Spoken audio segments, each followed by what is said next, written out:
মোৰ অন্য এটা ভিডিঅ'লৈ আপোনাক স্বাগতম জনাইছোঁ।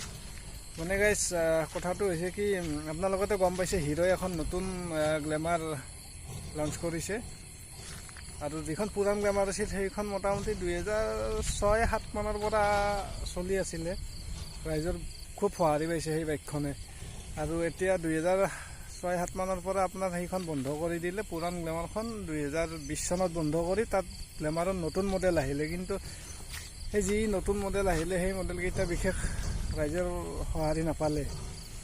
আৰু আমাৰ পাব্লিকে বহুত ডিমাণ্ড কৰি থকা ডিলাৰবিলাকত আৰু ডিলাৰবিলাকে কথা চিন্তা চৰ্চা কৰি সিদিনাখন যোৱা কেইদিনমান আগতে হিৰ'ই নতুন গ্লেমাৰ এখন লঞ্চ কৰি দিলে। আৰু সেই নতুন গ্লেমাৰখনৰ আপোনাৰ আগতে কাৰ্পেৰেটৰ ইঞ্জিন আৰু FI ইঞ্জিন দুটা বেলেগ বেলেগ মডেল আছিল।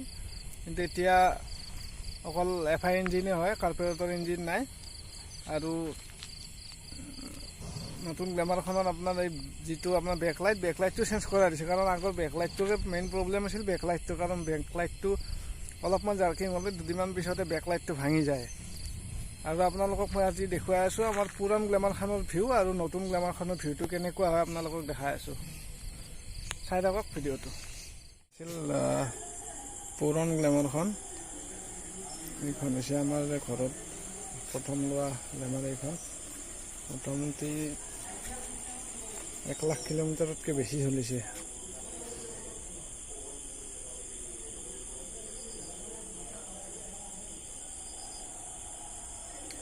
আৰু এতিয়াতো বাৰু নতুন গ্লেমাৰ আহিছে। নতুন গ্লেমাৰখন দেখুৱাই আছোঁ আপোনাক কেনেকুৱা দেখি, কি চেঞ্জ কৰিছে। এইখন আছিল আমাৰ কাৰ্পেৰেটৰ ইঞ্জিনৰ। কাৰ্পেৰেটৰ আছিল, ইয়াতে FI ইঞ্জিন নহয়। আৰু এতিয়া নতুনকৈ যিবিলাক আহিছে সেইবিলাক হৈছে FI ইঞ্জিনৰ। আগতে মানে এই গ্লেমাৰ এইখনৰ প্ৰব্লেমটো আছিল ইয়াতে, আপোনাৰ এইটো ভাঙি যায়। আৰু এতিয়া নতুনকৈ যিখন আহিছে সেইখনৰ এইটো বস্তু চেঞ্জ কৰাই দিছে।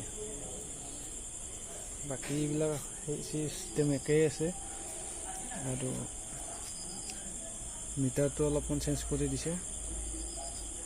বাকী লুকটো একে দেখা যায়।